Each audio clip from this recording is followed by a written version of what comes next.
Hello, my name is Josh, and I'm a watchaholic. Welcome to Horology Insanity. What is up, my watch friends? So check this out. Today, I got a box of some Seikos in. These are on loan from a buddy of mine, good friend who's willing to loan, stuff into the channel so that I can film it for you. But we are looking at several Seikos today. Now, this one easily came out of the box. This one, the lid won't stay up. I don't know if these are the original boxes for it. Well, we know this one is not the original box for it. But yeah, this is what we're looking at. We're looking at some monsters. And so here's the way that the story goes real quick. A buddy of mine who owns these sent them to another buddy of ours to check them out because that buddy had never experienced a Seiko monster before. Now, it turns out that I'm kind of good friends with all these folks, and so I got included as kind of the offer was extended for that buddy to send them to me before they go back to their owner. And I immediately said, yes, please, because I've never experienced a Seiko monster before. Now, Seiko monsters, they are hugely popular. There are some folks out there that just collect Seikos. Like, I know there's a guy, and I've seen him maybe post in some of the Seiko groups, but where he actually went through the endeavor of collecting every single variant of the Seiko monster, all generations, all everything. And if I can find the picture, I'll see if I can roll it in here, but he had a picture of them all stacked up like in a giant pyramid. It was amazing. But yeah, so that's what we're looking at. So I got to spend some time with these, and I wanted to include this packaging in here because I don't know if I posted it yet to the channel or not, but I have a video where I'm going to talk about, if I haven't yet, packaging of watches, travel cases, that kind of stuff. And one of the things I recommended was, hey, if you just buy a G-Shock, because everybody should have a G-Shock in their collection, just buy a G-Shock and use this packaging. And then sure enough, this ends up, I don't think my buddy who sent this knew that I had just been talking about it, but you want to talk about a small world. You see, we package them up, got an insert in here, that's not from G-Shock. Oh, the orange monster. Yeah, these things are cool. So I just wanted to, real quick, I just want to give you my first impression of these because I get the impression that these might be a little polarizing. I'm going to be honest. I never found these things attractive. I never did. I looked at them and I was like, yeah, okay, that's a pretty unique style. It's an overall aesthetic. Yeah, I don't love stainless steel bezels, and many of these, like these two right here, come with a stainless steel bezel. Now, this one you can see is colored in the back blue. I'll hold that one up in just one moment. But my overall impressions of these were just kind of like, eh. I could see why some people liked them. Again, it's one of those things where if you like this aesthetic, well, then jump all over it, right? Because it definitely is cool. Look, it's got some grooves in there, and I don't know why they call these a monster. Do they call it a monster because, like, these indices here look like shark's teeth? Is that what that meant to be for? If you are an expert on monsters, chime off in the comment section below. Educate me a little bit better. I would love to read it. I do read everybody's comments, by the way.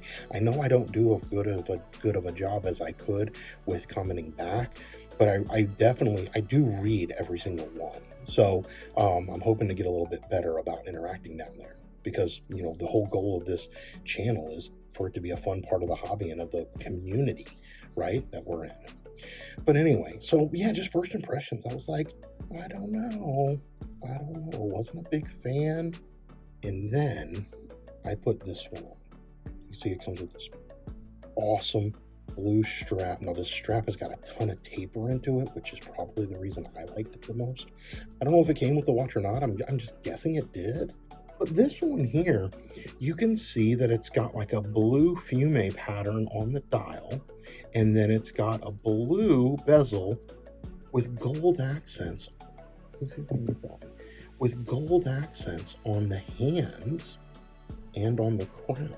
So there's just a little pop of gold in the watch overall. Even though you'll see around the indices, it's not. But the dial, it's a sunburst effect. And it's absolutely beautiful. Now, I will say, let me hold this one up here. The dial on this one is stunning too. Now, I don't know. I don't believe this is the Jade dial. I have heard people ooh and ah about the Jade dial, and my buddy who owns this might actually have a Jade, and so he might let me that in so that I can film it. But this blue is stunning, but for whatever reason, maybe it's the fume pattern on it, or I like a lot of two-tone stuff, so maybe it's the gold pop here with the hands and crown that does it for me. But this watch is absolutely amazing. If I were to own a Seiko Monster, it would probably be this one or one like it that has the attributes that I love about this one. You know, I'm probably less interested in some of the standard ones, but again, I think that's for me because I don't love stainless steel bezels. I don't. So, you know, I'm curious to see if another one would sway my opinion on that. I do get the design, and for anybody who's ever tried one of these on and worn it for a little while, I can totally see the appeal when you actually get it on wrist. In my opinion, this is one of maybe the top 5 most comfortable watches I've ever worn. Now remember that I've got an 8-inch wrist. Oh, in fact, today I'm wearing my Swordfish. This is the Zelos Timascus with the Meteorite dial. But on my 8-inch wrist, like this Swordfish is a 42, you know, I don't remember what these measure in at, but these Monsters wear great, especially with that 4 o'clock crown position. The bracelets are comfortable. They don't sit top heavy, which a lot of thicker divers do. They look like they might, but they really don't. They don't sit top heavy. They don't, you know, wiggle around on your wrist a whole lot. The lug to lug with the width, with the band strap width, with the overall height, it's a great balance. Like it just sits on the watch and wears so well. So yeah, I think I was wearing this one for a while, and I almost forgot that I was wearing it because it was that comfortable. And it's got a little bit of heft. I'm curious to see what they weigh. I don't know. They're just fantastic. And so for all of you guys who love Monsters, is the comfort of it on wrist one of the appealing factors for you? Because it was for me. It definitely was for me. Anyway, with that said, I just wanted to give you my first impressions. I don't know that I'm going to do, you know, detailed videos on any of these. This was more just to show you what my hobby is like. And my hobby involves a lot of things that I don't show on this channel. I think that will grow as my hobby grows, as the channel grows. I will show more. I'd like to show some modding type stuff. You know, I do have that as part of my hobby. But I have a lot of watches that are incoming and outgoing that I just kind of want to experience. And the goal of my channel is really just to be an extension of my watch hobby and to share it with y'all. And maybe to encourage all of you to start your own channels if that's something that you would be interested in doing, or use it as an extension to your hobby. So that's really all it is, just an extension of my hobby. And right now, it's all about some Monsters.